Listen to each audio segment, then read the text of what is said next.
Before we go on to introduce the second lecture in our series, I want to say something about the background picture and the music used in our opening and closing credits for it.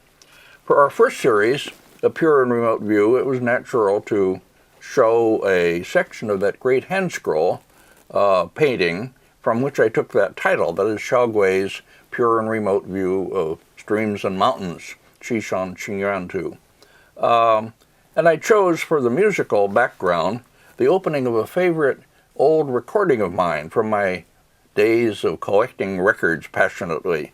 That is the first violin concerto of Prokofiev, as played by my favorite violinist, Joseph Szigeti, in a great 1934 performance with the London Philharmonic conducted by Sir Thomas Beecham. To introduce and conclude the lectures in our second series, I wanted to use both pictorial and musical evocations of the idea of figuratively gazing into the past, seeing and hearing in memory the images and sounds that had moved you deeply in your earlier life and that remain deeply embedded in your consciousness to be called up at will or by something that you see or hear. For music, I chose one of the pieces in Ravel's piano suite called Le Tombeau de Couperin, the Tomb of Couperin, in which he distantly echoes the style of that 18th century composer with a poignancy that pulls at one's heartstrings, I think. And the pianist to play it, who could not be any other than my favorite pianist, one who also loves Ravel so much that she gave up 3 years of her career playing and recording nothing but Ravel. That is, my daughter Sarah. She had not yet recorded the Tombeau de Couperin, but she did so, that is, several pieces from it, especially for me at my special request. And we use one of them, the hauntingly melancholy Forlán, as our background music. I'll be using more music from Ravel's suite, by the way, as played by Sarah, as background for some places in our series when I really don't have anything to say about the images that are appearing on the screen, but when I want to go on showing them anyway. Okay, as for the painting to use for this opening and closing, I chose one that also carried that special kind of significance for me personally. That is Luo Ping's portrait of the artist's friend Eon, painted in 1798, the year before the artist died, so it's one of his very last works. This was a painting that I acquired myself in 1954, just as I was leaving Japan at the end of my Fulbright year there. I bought it from my favorite dealer, Eda Bungado, Yuji Eda, for about $250, which was a lot of money for me at that time. And I used it as the last painting in my 1960 Skira book, as a fitting conclusion, as I felt then, for that book. I gave up the Luo Ping painting in the divorce settlement with my first wife in 1988, and I have no idea where it is now. But to convey what the painting means to me and why I believe it to be ideal for opening these lectures, I want to read what I wrote about it in my Skira book at the very end of that book.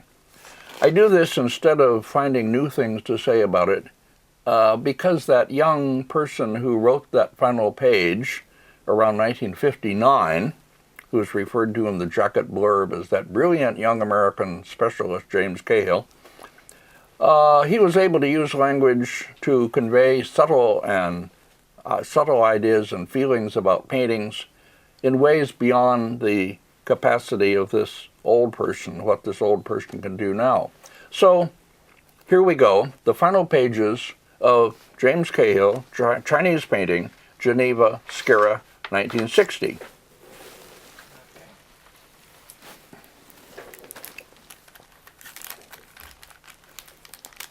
Here we go.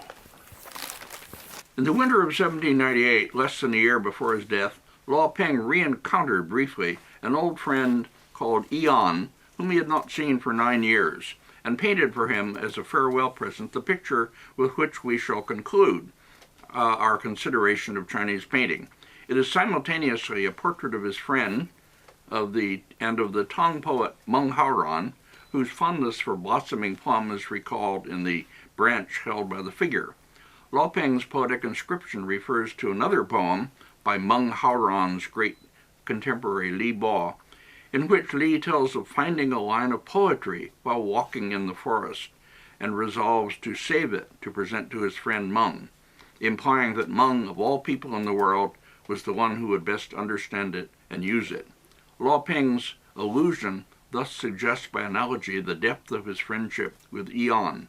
The old man stands beside a fantastically hollowed rock, his head slightly bent, inhaling the fragrance of the blossoms with conscious asceticism. The sensitively drawn face wears the look of world-weary melancholy, so intense as to seem a bit grotesque. But this is not caricature or satire. It is the same subtle playfulness that gave its special flavor to the autumnal scene of Huayan, a painting that I reproduced earlier.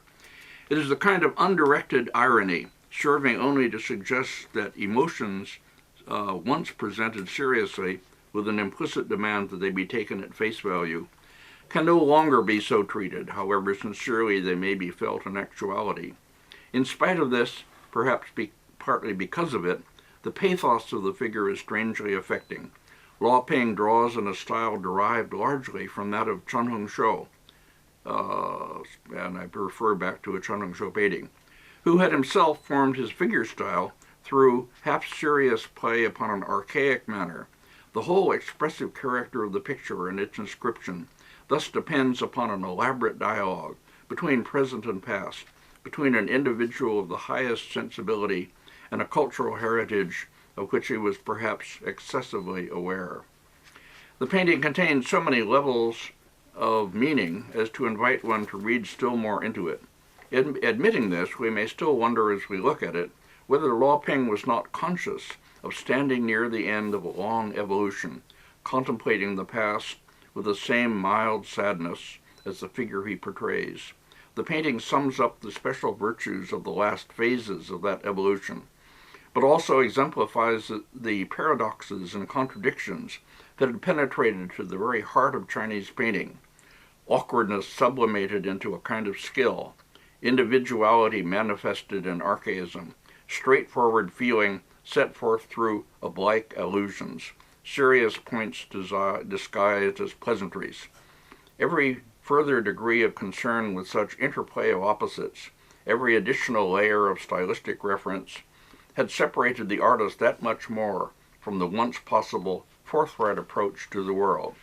13 centuries had passed since Chung had gazed at the landscapes painted on the walls of his room and relived the travels of his youth. 8 since Zhao Chong had held a flower in his hand and transcribed it in painting.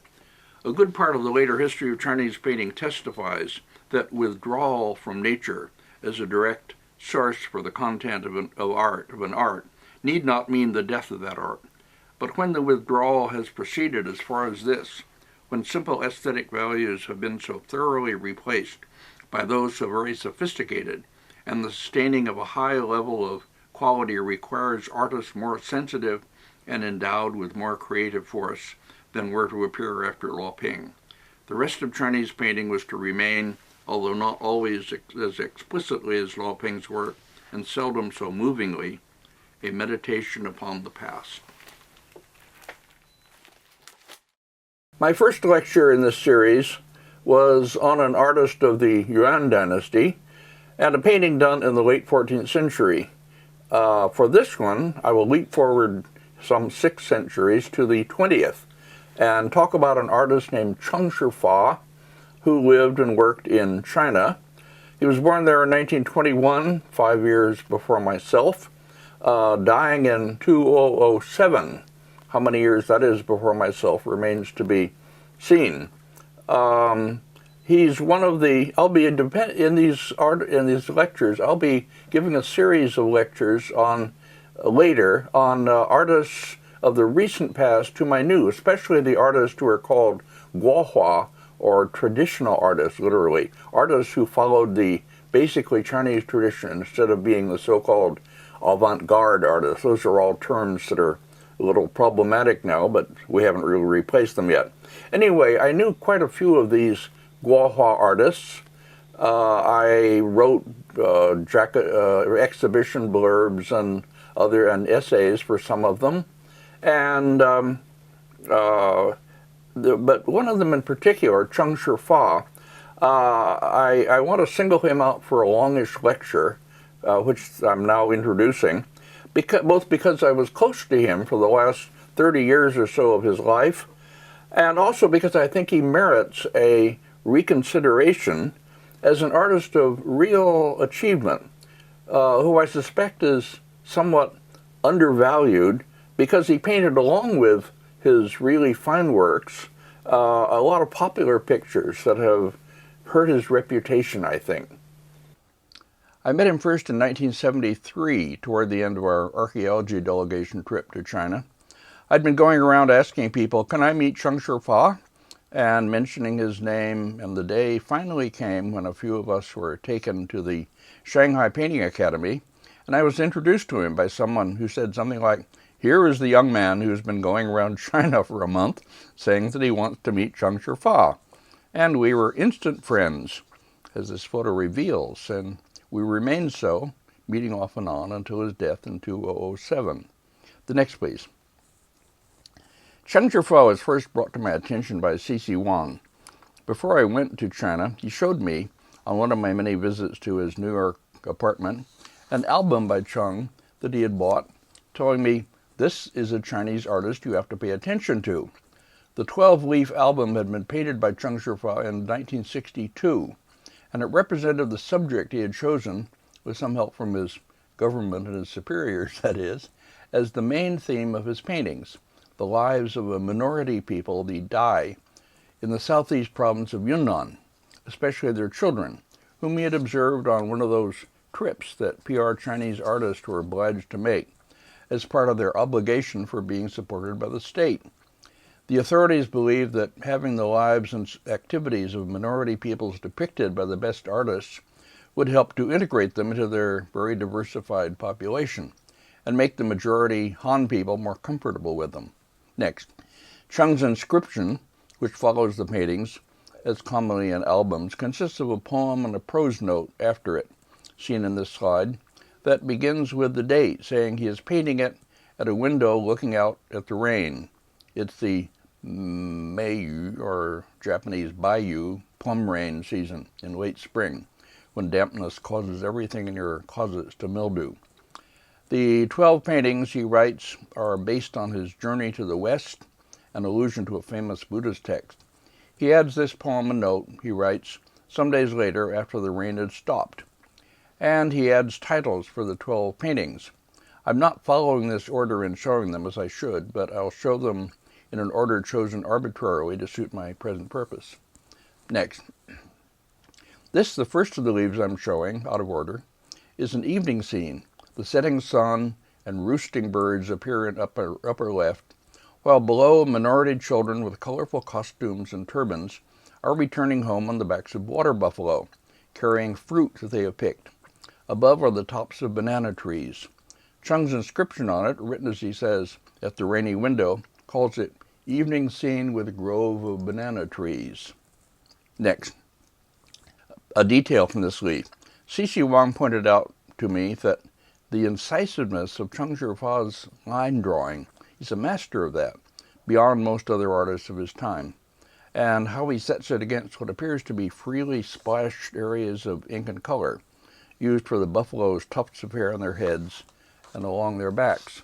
As we'll see, it was a prominent feature of Cheng Shifa's style to combine semi-random splashes of this kind with fine-drawn detail. That the best of the overseas Chinese artists around this time, Zhang Daqian, Chen Shiquan, C.C. Wang himself, others, were just then experimenting with combining semi-controlled splashes of ink and color with some fine drawing, more of the former, less of the latter in their cases typically. All this made his style of Cheng Shifa seem especially timely and interesting. Next, please. Another leaf. I'm showing them, as I say, in no special order. again painted as he writes on it at the newly cleared window, that is a window looking out on a scene just after the rain has stopped. Two of the minority children, who spent most of their days herding buffalo, goats, and sheep, or caring for chickens, here are resting on a simple bamboo pier built out over the water. Chung is visually specific about the coloring of the bamboo and how it's tied together, even to how its fibrous end looks when it's broken. I can't tell you what the children are holding. They are watching two birds that swoop down toward the water, beaks open as though singing. This is an unlikely scene, perhaps, and represented here already with Chung's free manipulation of reality for his purposes. Next, please. In this leaf, a girl is carrying 2 bags of flowers on a bamboo pole over her shoulder, bringing them back for sale, presumably in her village, and also accompanying her ox or buffalo. The way Cheng Shifa lets us see them through the trees, and the way he depicts the trees in gray-green washes, contrasting with the brighter colors and the sharpness of the girl and the ox, make the composition interesting. The girl looks slightly sideward as if it's something she's watching. While claiming only to be recording what he saw in the dye region, Chung is in fact creating a brilliant new style for what was in his time a politically required, or at least a politically encouraged subject, not necessarily required anyway. Okay, the next please. For this leaf, another girl carrying flowers, looking like yellow daffodils, crosses a stream on stepping stones and smiles down at a flight of birds, small swallows, that she has disturbed and that fly away with their beaks open, chirping, a theme that must have been in some part politically prescribed. The closeness of these minority people to nature and to the living things around them is taken up by Cheng Shifa and played with, brought to the edge of sentimentality. But look also at how well he's caught in his remarkable line drawing the distribution of weight on the girl's 2 legs and her raised foot. The next, please. If that one was close to the edge, this one is surely on it or over it, and obliges us to confront a big problem in appreciating and evaluating the work of Cheng Shifa.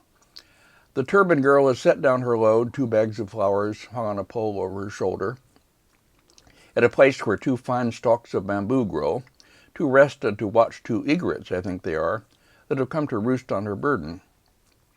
We may think all the way back to southern Chung Academy paintings by Mao Yuan and others, in which the scholar gentleman waits very quietly to see the deer or the birds that come to the stream in his garden. But those gentlemen walked with an attitude of detachment, not trying to interact or commune with the other creatures.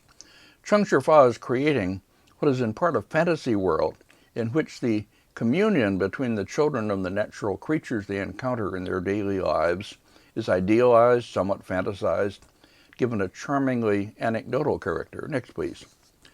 More quickly, going through the rest of the leaves. In this one, the girl oxherd, that is, rides on the animal's back as it wades through the deep water. An egret watches from the lower corner.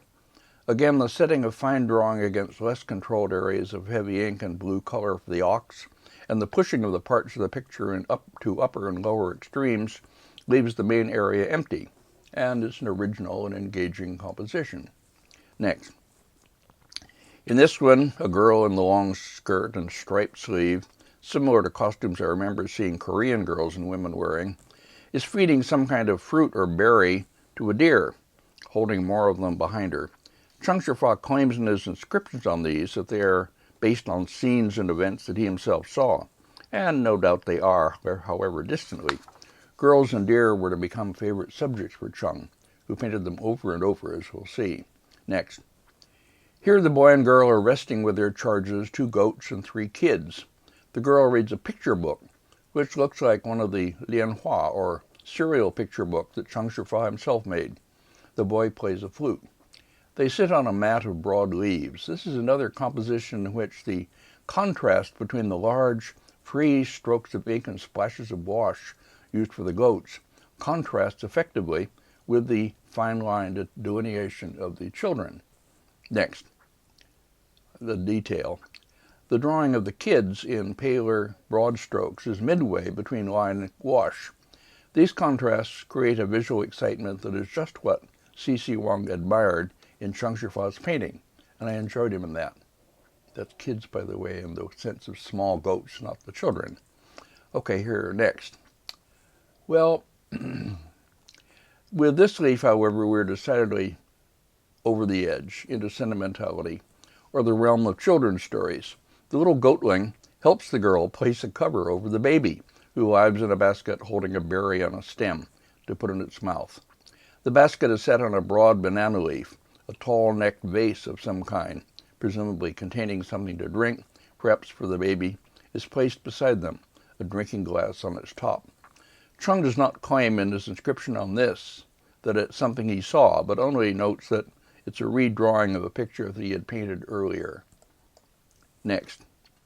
So you begin to see some of the trouble one encounters in appreciating Cheng Shifa's paintings. Do we have to allow for lapses of taste? But then look at how he catches the girl's concerned look, how the hand holding the blanket is drawn, how the rougher strokes of varying width used for the basket are just right for that. How many other artists, old or new, could strike that kind of balance between realistic drawing and visually engaging brushwork? Not very many. Next, please. Well, looking quickly at the remaining leaves, in this one, a boy and girl are enjoying the company of recently hatched chicks.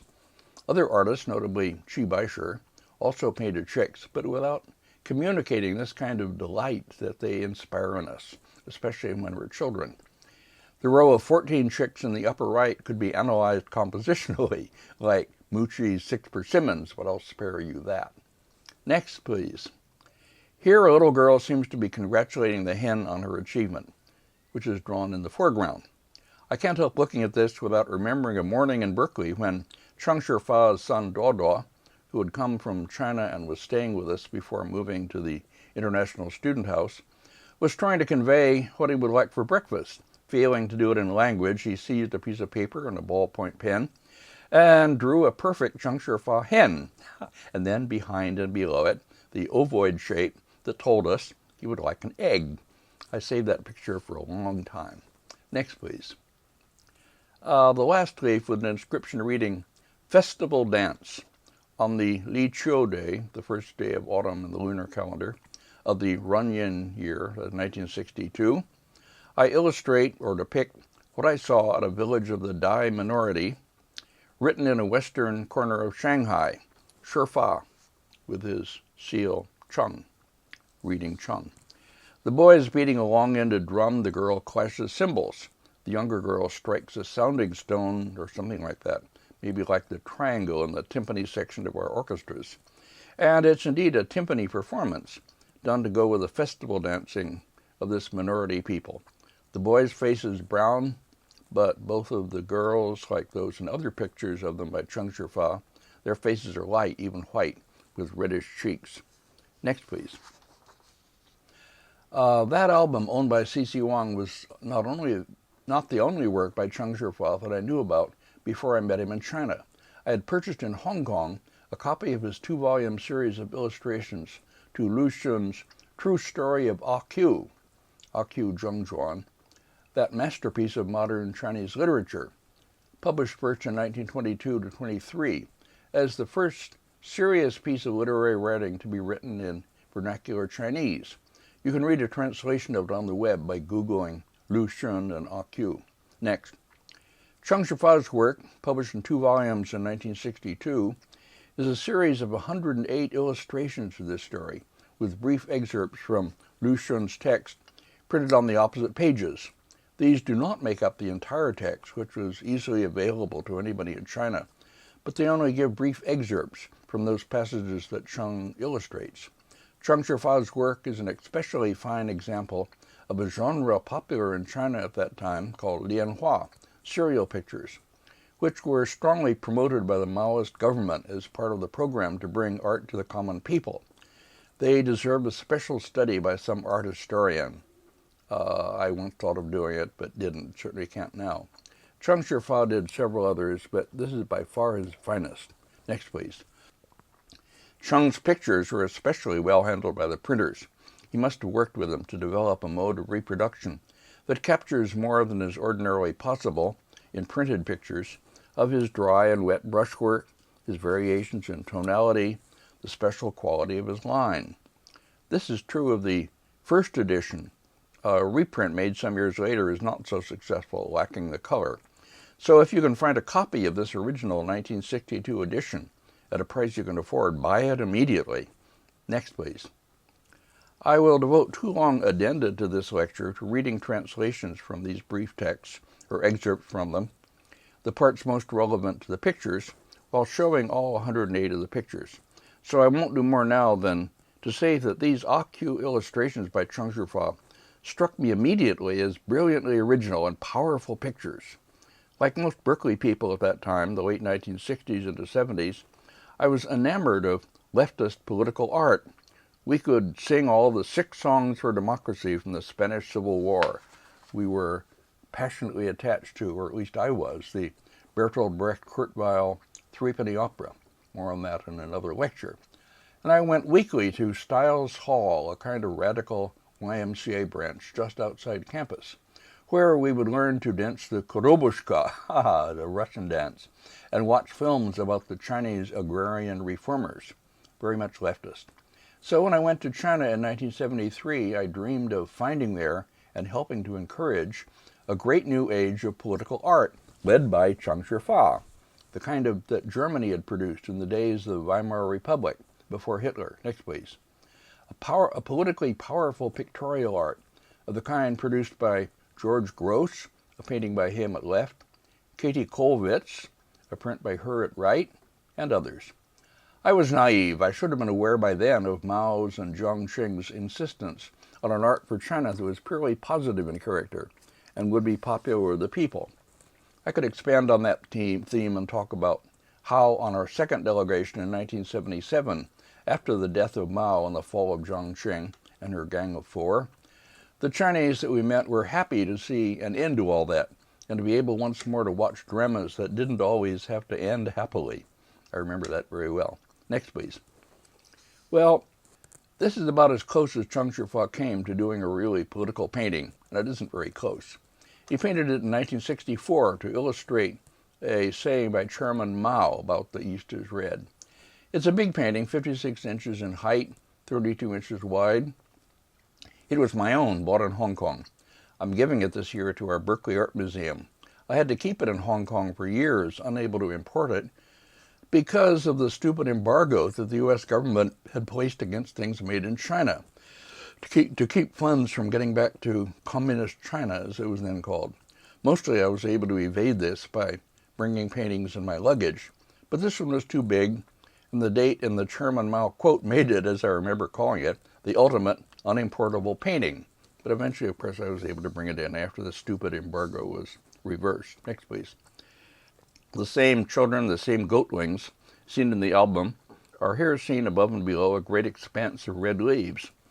In my lecture on early Chinese landscape, I often showed how good artists were able to keep an area of repeated forms, which might become visually flat and dull, somehow interesting. This expanse of red leaves is a modern example of that achievement. It's easy to say, as U.S. newspaper critics did later about Cheng Shifa's paintings, when we exhibited them at our University Art Museum, that Chung was showing a low popular taste. But we have to understand his whole achievement in the context of his time and the circumstances in which he lived and worked.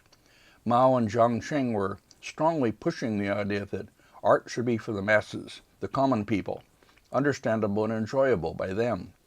If Cheng Shifa had lived in another kind of society, the kind that permitted or encouraged an art of strong political statements, the Bertolt Brecht Kurzweil kind of powerful political statements, he could have done that. How well he could have done it is indicated by the power of his AQ illustrations.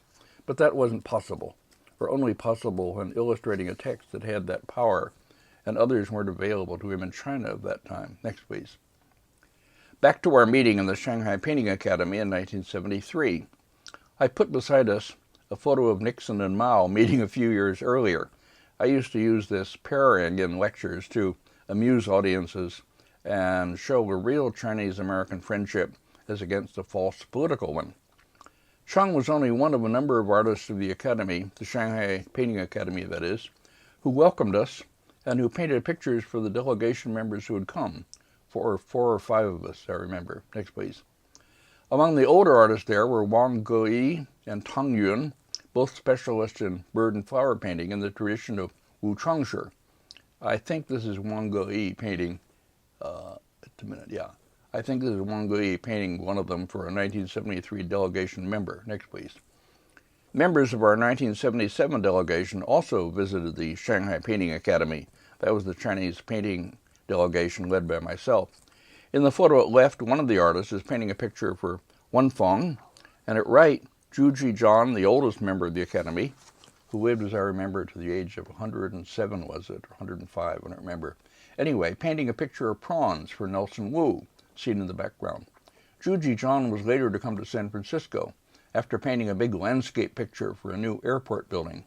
San Francisco and Shanghai were sister cities, and Shanghai, faced with sending a gift for the new International San Francisco Air Terminal, chose its oldest artist to paint it.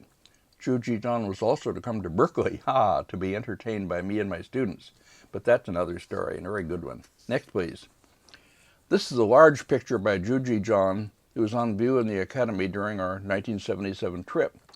The artists could not, of course, paint pictures as large and elaborate as this on the spot for delegation members. The time was too short. Paintings like this one are put on display for us to see and photograph. The next, please. Another of his paintings, this one painted in 1981, representing autumn melons growing by a fence, which I must have photographed at some later time. And the next, please. These are two more by other artists that were on display in 1973. I don't remember the artists' names. A big painting of an abundant harvest depicting a pile of some kind of beans and a bag of them, and a portrait of Lu Xun by one of the figure painters in the Academy. Next. Cheng Shifa painted a picture for me on the 1973 visit, of course, and I took slides of him doing it. It would have been better if I had a movie camera and filmed him as people film Picasso doing a drawing during his last years. But I didn't have one, and these will have to serve. He began, as expected, with the big ink splashes that would only later become representational elements in his picture. In themselves, they were ambiguous, pictorially uninformative, so to speak. The early ink splashers, tongue to early Chung, that Shimada writes about in his E-Pin article on the untrammeled style of painting, which I've mentioned in my earlier lectures, used to splash the ink in this way, or more radically, and then amaze the onlookers by turning their splashes into parts of pictures. So Chung's performances had something of that character. Next, please. A quickly drawn head and horns reveal that it's a deer. The fast way he worked was impressive, and I'm sorry I can't show it to you in a film.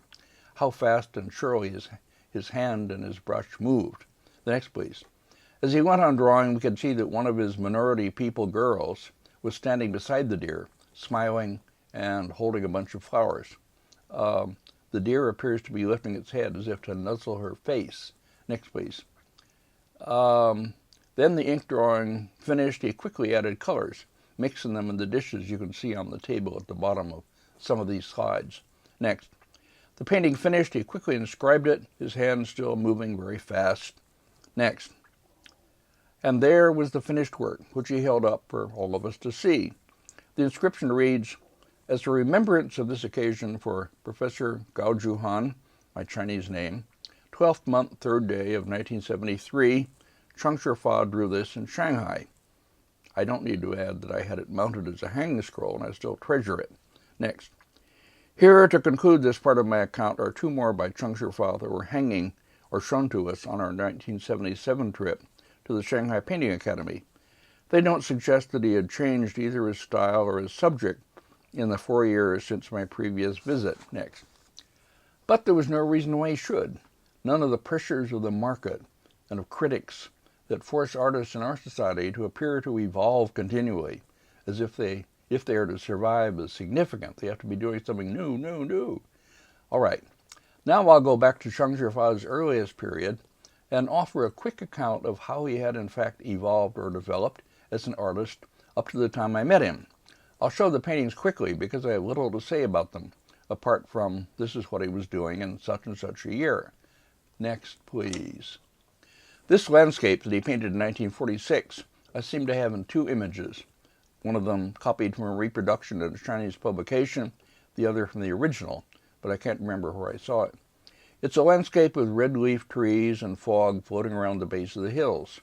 In style, it shows that Cheng Shifa had already, by 1946, mastered the orthodox manner of landscape, as it was still being used, with its controlled brushwork, coloring that alternated warm and cool, yellow-orange and blue-green, in a manner that went back at least to the time of Wang Yuanqi in the early Qing period.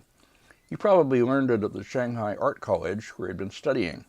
It was not a way of painting that he would continue to practice, but it was one that he had to master if he was to be taken seriously as an artist in China, even the new China that professed to scorn the orthodox tradition.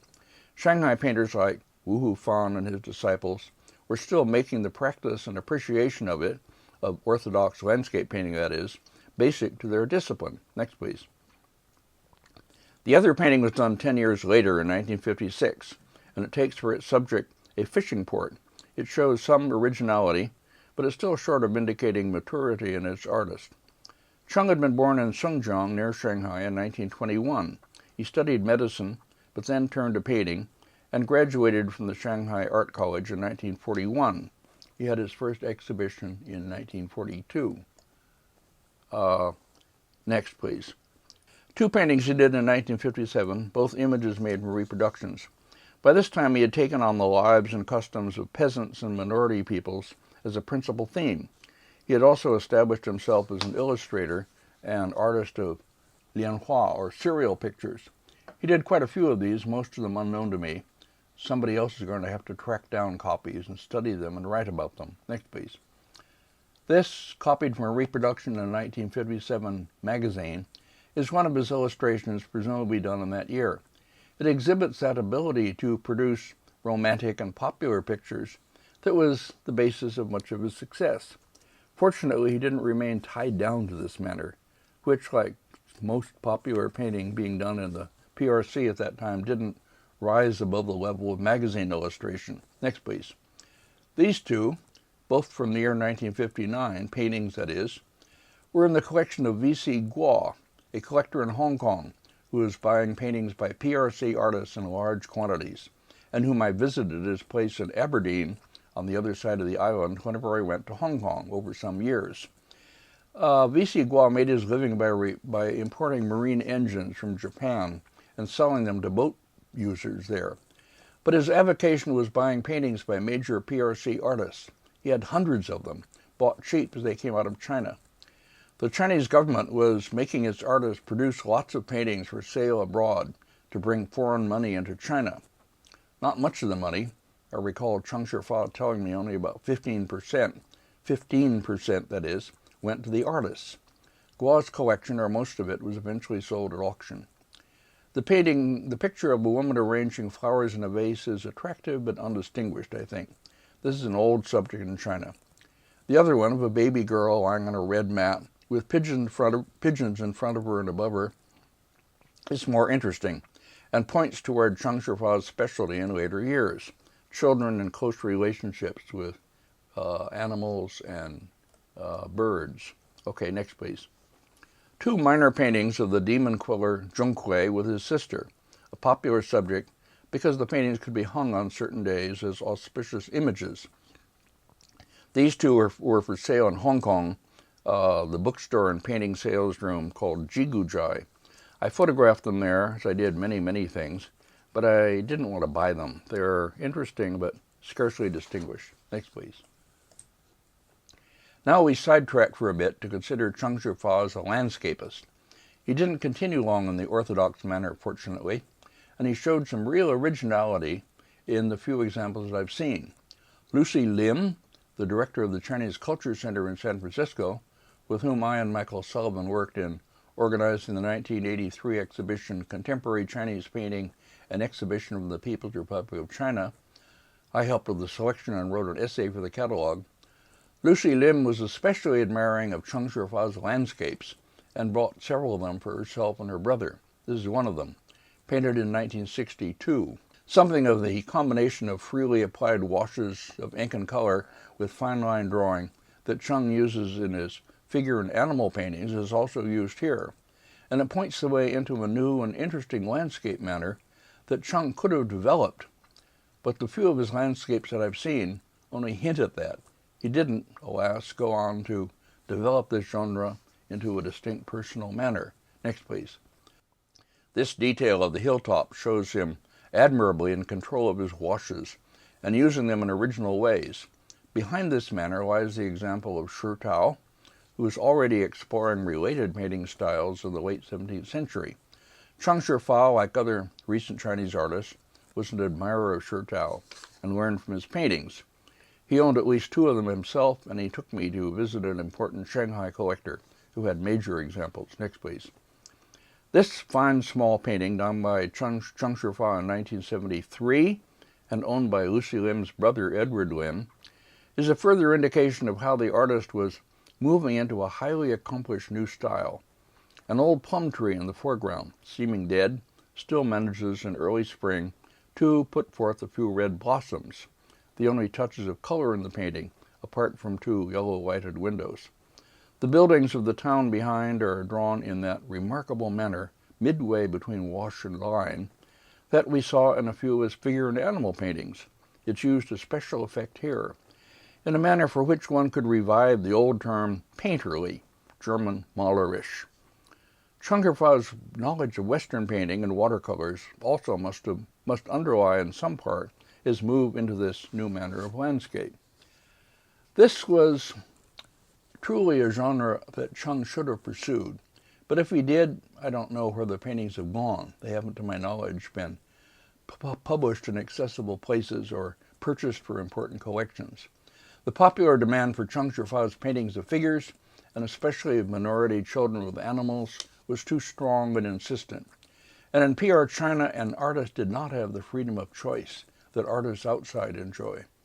We have to remember that in 1973, China was still under the strict domination of Jiang Qing and her Gang of 4, and that they were very hard on artists whom they considered guilty of bourgeois formalism. Art had to be upbeat and appeal to ordinary people. Cheng Shifa's direction as a painter, that is, wasn't a matter up to himself. We can regret what was lost while sympathizing with his situation. Next, please.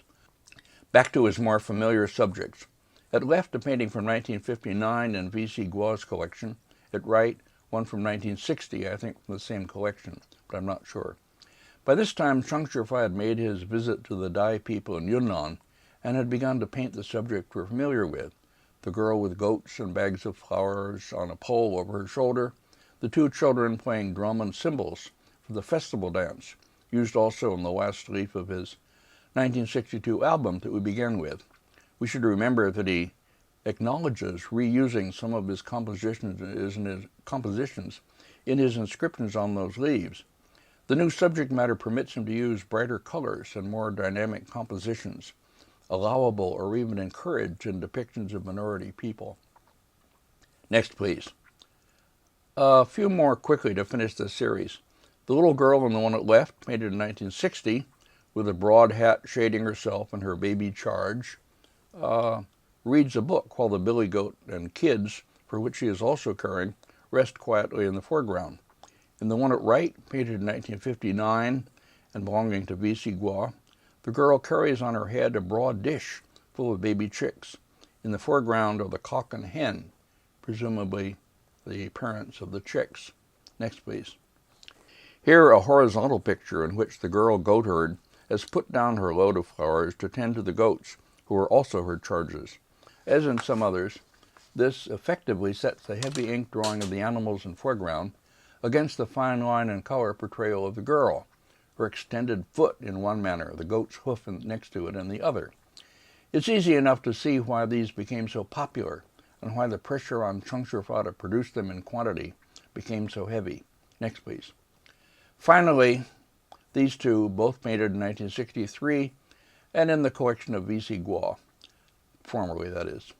I'm deliberately showing more paintings of this kind by Cheng Shifa than you probably want to see, to emphasize, on the one hand, how he responded to what must have been a heavy demand with a certain repetitiveness, but on the other, the unfailing compositional inventiveness and technical brilliance that makes any one of these paintings worth owning and spending time with. Chung sustains his originality in the one at left by restricting the ink splashes to the goats' backs and heads and drawing the rest of them in fine line that is remarkably successful in defining their bulk. In the one at right, by perhaps overdoing his free ink splashing so that the goat's forms are not easily readable. The next, please. In that same year, 1963, Cheng Shifa also painted this extremely fine picture of two characters from the drama The White Serpent. This one I bought for myself and still own and treasure. I wish that Chung had done more work of this kind, pictures of scenes from the Chinese opera or the popular theater. They put to good use his great skill at characterizing the figures he depicts by how he depicts them, and at suggesting relationships through subtle compositional means. Next. When we organized the 1984 Contemporary Chinese Painting Exhibition for the Chinese Culture Center in San Francisco, as I talked about before, its director Lucy Lim with Michael Sullivan and myself, I insisted that a figure painting by Cheng Shifa had to be included in addition to the landscape and flower paintings that Lucy wanted. We finally settled on this one, a work from 1980 representing Shi Kong, one of the 3rd century 7 sages of the bamboo grove, calmly playing his chin as he awaits execution. He was condemned to death for offending an imperial prince. A photograph taken at one of the openings at the Chinese Culture Center. That's Lucy Lim at the far left. It's the best fig photograph that I happen to have of her. Actually, it's Wu Guangzhong, a different artist, still alive as far as I know, or recently deceased, who stands next to him, and myself, and anyway, and others. Okay, I put that on just to show Lucy Lim as I talk about her. But now back to the painting in our exhibition catalog. I was talking about his representation of Shi Kong, one of the 7 sages of the bamboo grove, which we included in this exhibition. A girl beside him holds a bronze pot and a flat bowl, perhaps with the poison that he was to drink. One is reminded of the death of Socrates. Stems of plucked flowers lie on the ground around him. I don't know the significance of these. This detail reveals that combining of sure representational drawing with loose brushwork that Cheng Shifa could still accomplish. Next, please. Shi Kong's head, a detail. He was by this time blind, painted in the dry brushstrokes that Chung was using for much of his figure painting, marvelously using. Hard to think of an artist who uses dry brushwork so well. And it's somewhere between Chinese style and Western style. Okay, anyway, I've made that point. Newspaper critics of the Bay Area were not impressed. The picture, I think, is deeply moving if one is willing to be moved by serious representations of this kind. But newspaper critics, as I say, were not impressed.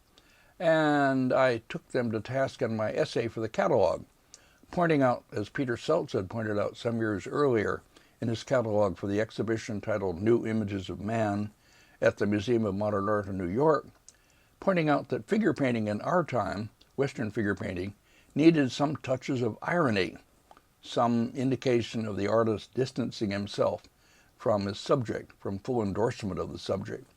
We seemed unable to produce and appreciate serious figure painting anymore.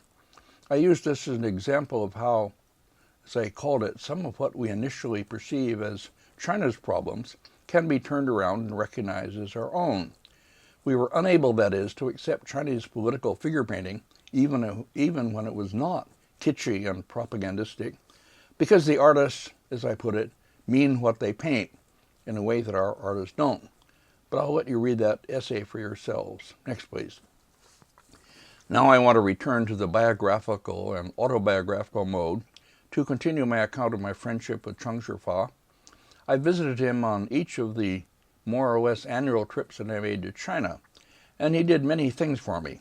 He arranged for me to be appointed an adjunct professor, as he himself was, at Jiaotong University.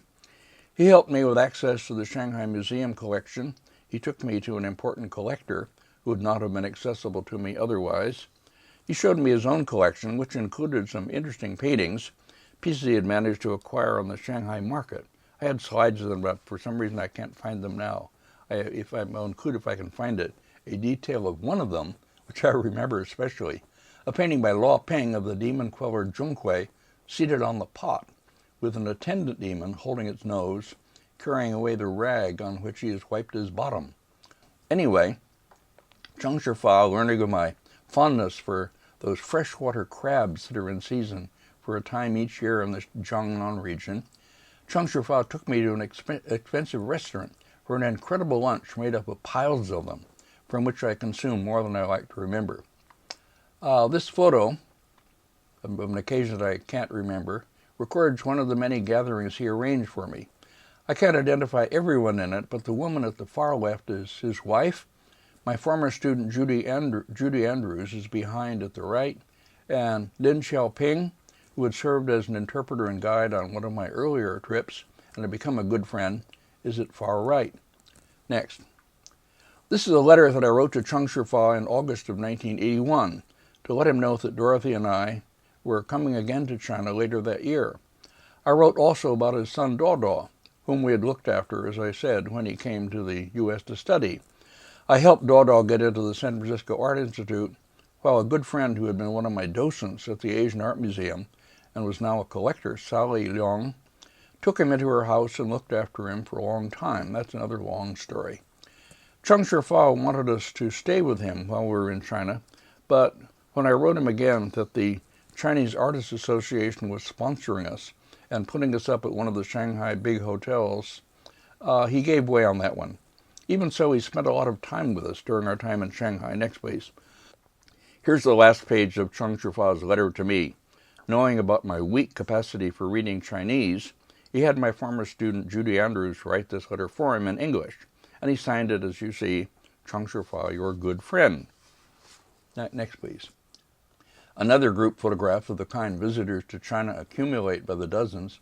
In this one, besides Chung and myself, are Dorothy and two of my former students who are now living in China, Julia White and Judy Andrews. The man at the far right I can't identify. Next, please. Chung and his wife took us to their house. Here we are outside it. The woman at far left in shadow must have been an interpreter. Next. Mrs. Chung showed us more of his collection. Here she is unrolling a scroll while I'm writing in one of the notebooks I always carried at this time. I'm violating, by the way, good art historians' practice by using a ballpoint pen. Only pencils should be used in the presence of artworks on paper. Next, please. Cheng Shifa took me to Sungjiang to visit his old home, which he told me was to be turned into a memorial museum for him. I assume this has happened, but I haven't been there to see. Actually, if you Google Cheng Shifa on the web now, they take you to a notice of this new museum in Sungjiang based on him and his collection. Okay. This house, which was turned into the museum, is seen behind us in this group photo and in the close-up in the image at right. The young woman at left in the group photo is our interpreter. The younger man at right looks like his son Dodo, but I think that he was already in the U.S. at this time, so I can't identify him. Next, please.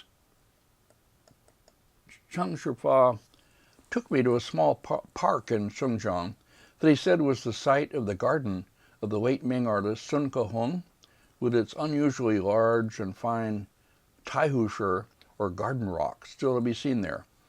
I will use this photo in a lecture on Chinese paintings of gardens, which will feature a hand scroll painting by Sun Ke-hung himself. These may be the very rocks depicted in it. Be nice to match them up. Next, please. Here's one of the rocks seen for itself.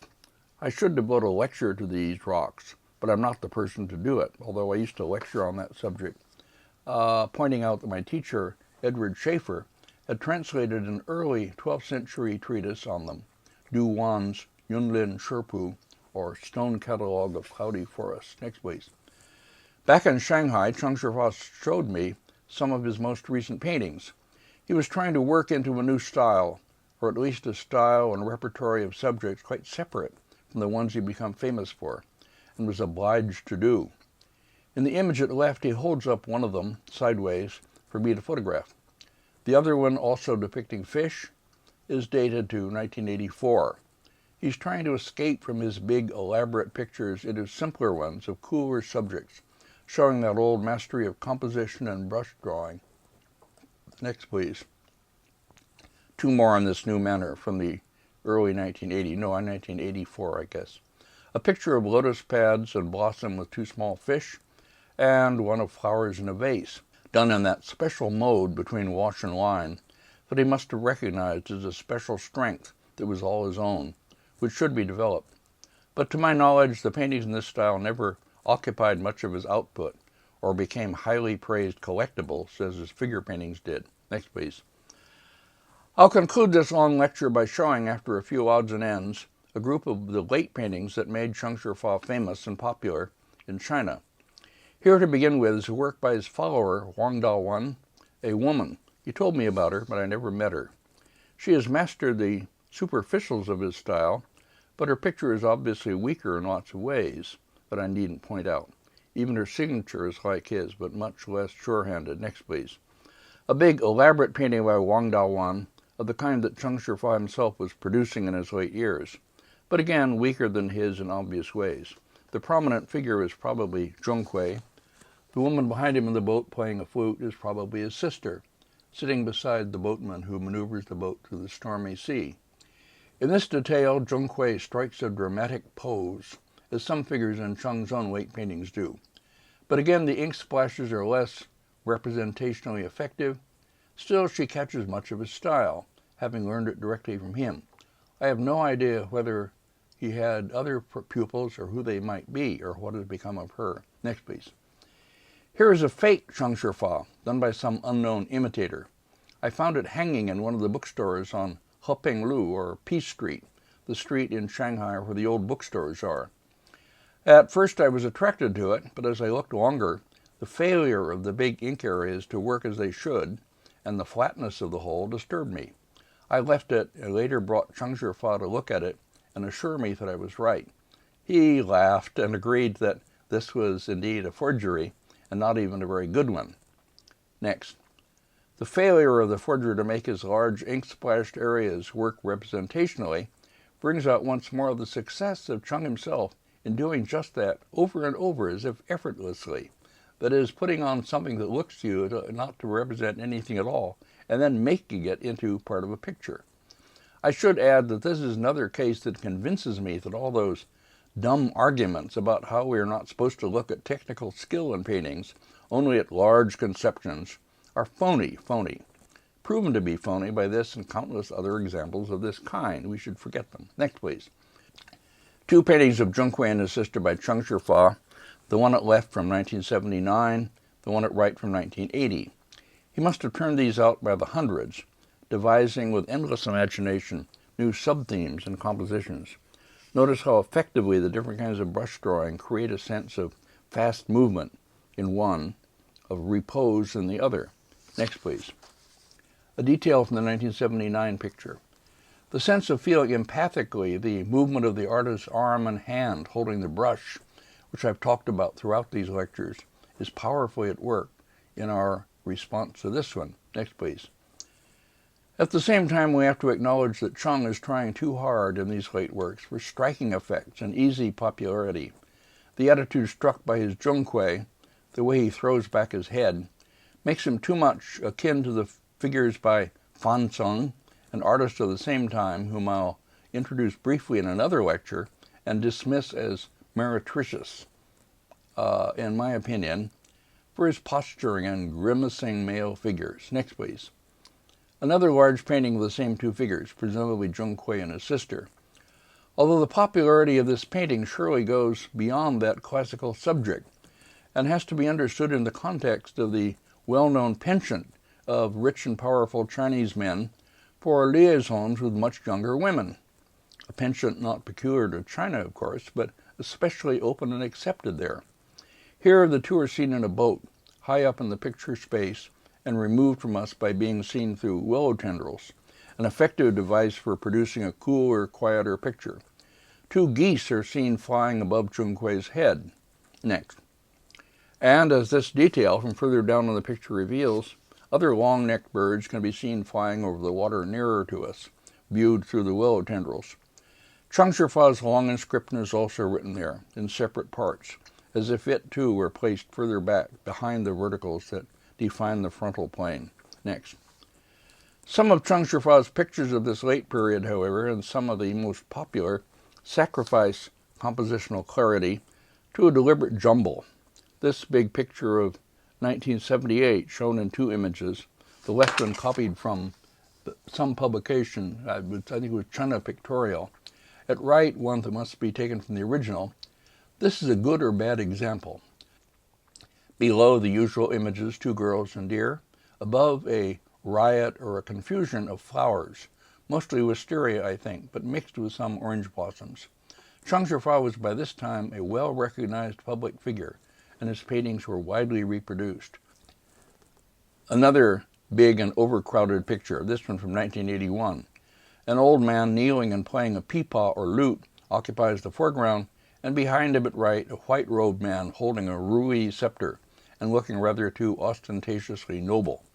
The two men need to be accompanied by two younger women, of course, and there they are, one of them holding something I don't recognize. Daffodils and other flowers in the foreground, a pine and other trees beyond fill up the picture area. Next, please. In the same year, 1978, Cheng Shifa produced a series of pictures of women of Honglomeng, portraying these popular figures from the most widely read of all Chinese novels, the one translated in English as The Dream of the Red Chamber. I won't try to identify the women. They'll be immediately recognizable to the myriad enthusiasts for this novel, and even I, who read it only in translation and years ago, can recognize some of them without quite being able to pull all their names out of my fading memory. Next, please. And I won't comment on them as paintings, except to say that in adapting to popular taste, Cheng Shifa has sacrificed most of what some of us admire most in his paintings, and dropped back to the level of magazine illustration.